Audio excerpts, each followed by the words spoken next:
Welcome to the deep dive. We take your sources, dig into them, and really pull out the key insights. It's your shortcut to getting properly informed. Today, we're looking at something, well, something we all think we know, weight loss. But you'll see, there's kind of a whole world underneath the usual talk about calories and, cravings.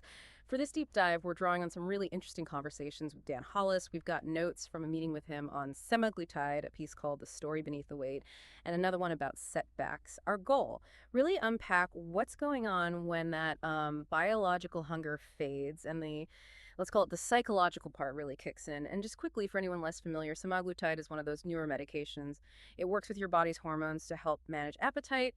Basically, it turns down the volume on hunger signals. Yeah, it's interesting, isn't it? We hear so much about like the newest diet trend or the drug itself, but we hardly ever talk about the really profound shifts happening inside someone as their body changes.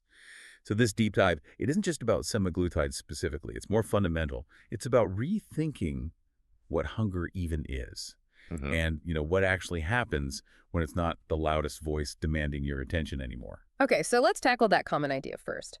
The world tends to think weight issues are just about food, right? Calories, carbs, willpower. But Dan Hollis, he comes at it completely differently. He says, nope, it's about something else, something we generally don't want to discuss. And this is where his core idea comes in, and it's really striking. He says, semaglutide gives you silence, and silence gives you truth. So it's not just about, feeling less hungry. It's about creating this real quiet inside, which then potentially lets you see things more clearly, maybe things you were using food to kind of paper over. Right. He describes the real effect, saying it gives you a moment where food stops talking. And for some people, that's the first honest moment they've had in 20 years. Imagine that. Food is just constant noise. Which leads directly to the big question, doesn't it? If the food isn't talking, what is? What comes up in that silence? Hollis puts it starkly. He says the headline we all missed is, what if you weren't broken? Yeah. Just confused. He argues that when people struggle or, relapse, it's often not hunger they're falling back into, it's confusion. Deep confusion. And this has really made me think. He says people don't fail because the medication stops working. They fail, I'm using air quotes there, because nobody ever taught them what to do with the quiet. That silence, he suggests, it can actually be terrifying for some people. It's like losing what he calls their favorite lie, that maybe unconscious story they told themselves about why they ate or who they were. Yeah, the familiar narrative. Exactly. And so they drift back towards the familiar, towards the cheese puffs, cheat days, chaos, as he puts it. It's like the brain is scrambling for the old coping mechanism because the new quiet space feels too unknown, maybe too raw. It's almost like you suddenly realize you've been leaning on something without knowing it, and now you actually have to figure out how to stand on your own. That's a really good way to put it. He's not saying cravings aren't real, but maybe the feeling we label as hunger is sometimes actually a signal of something else, like emotional turmoil or this identity confusion, and the brain just defaults to the old fix, food. Then the medication blocks that path, and suddenly there's this void, and that void is, well, confusing. So, okay, the biological noise dials down. What's step 2? Dan Hollis has this brilliant line. Weight loss is biology, staying there is narrative. Ah, yes, that's key. It means the physical change. That's just the start of the story, not the end. Right. And connecting that bigger picture-wise, it really underlines that the work isn't over once the scale hits a certain number. Not at all. A huge challenge pops up, one that's often completely ignored, what he terms identity grief. Identity grief. Yeah. As he puts it, someone might think, the weight came off. Then I realized I had no idea who I was without it. It's more than just missing pizza. It can be this fundamental crisis of self. How so? Like, what parts of identity get tied up in it? Well, for some, maybe the weight felt like protection, or a label society gave them, or even sometimes an excuse for not doing certain things. Okay, I see. So when that's gone, you're facing this huge task of figuring out who you are now in this new physical reality, maybe getting different reactions from people. That's the stuff that's not in the commercials, right? It happens in the quiet after the initial excitement. And he also says hunger doesn't just switch off, it shape shifts. Shape shifts. How it evolves. He says it becomes memory, it becomes confusion, it becomes space. Wow. Memory, confusion, space. Yeah. That's much more complex than just not hungry. Exactly. It suggests it's still there, just in a different form you have to learn to navigate. So, what do you do with that space then? If it's filled with confusion or old memories, Dan's answer is pretty direct. You build. You actively construct something in that space. Build what, though? He talks about needing scaffolding. Things like framework, identity, ritual, language. Scaffolding, like support systems. Yes, but maybe even more fundamental than that. He insists support isn't optional. It's neurobiological scaffolding. Neurobiological scaffolding. Yeah. What's he getting at there? That it actually changes your brain. That seems to be the implication. Yeah. That the right kind of support, maybe therapy, coaching, community, new routines, helps literally rewire those pathways in the brain. You're building new habits, new ways to handle stress or emotions that don't default back to food.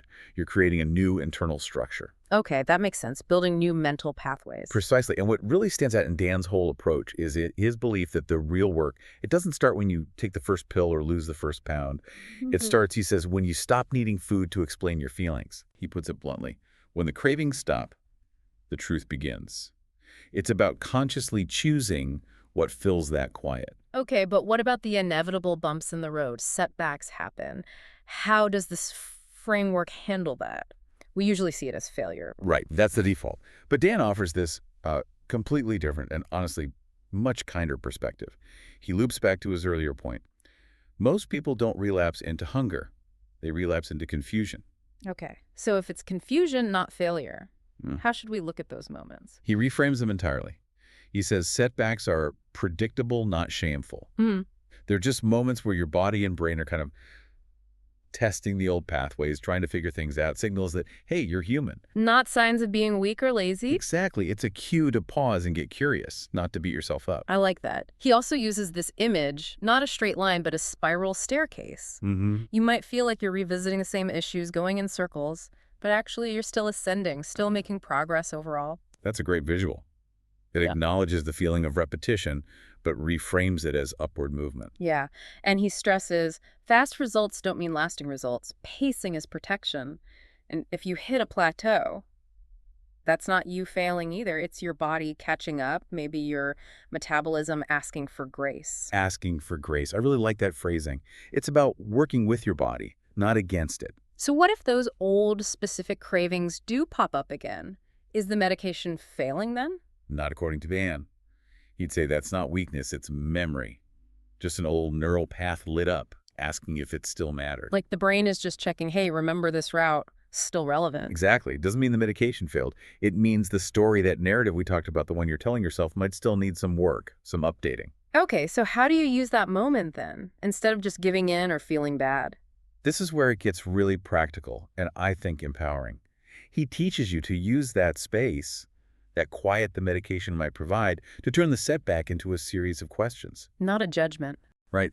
Instead of thinking, oh no, I messed up, ask, okay, what am I actually feeling right now? What do I really need? Who is the person I'm trying to become? Asking those questions, that changes everything, doesn't it? It really does. Because then, as he explains, a setback isn't proof you're losing. It could actually be proof that you're learning something deeper about your own patterns and needs. So bringing this all together, what's the big takeaway for someone listening? This whole deep dive into Dan Hollis's thinking, it really suggests that for a lot of people, maybe it was never really just about the food. It's clearly about so much more than the number on the scale. Absolutely. The journey isn't just about, eating less, as Dan puts so well. It's about living more. It's about the conscious effort of building that inner architecture, filling that quiet space constructively. And maybe the most challenging thought to leave you with, this comes straight from the sources we looked at. Weight loss can change your body, but only story can change your future. And if you're not careful, biology will give you results that psychology will dismantle. Wow, that really lands, doesn't it? Biology gives results that psychology can dismantle. So maybe the final question for you listening is, when the noise quiets down, whether from medication or mindfulness or just life changes, what truth might actually be waiting there for you in that silence? And what could you build with it?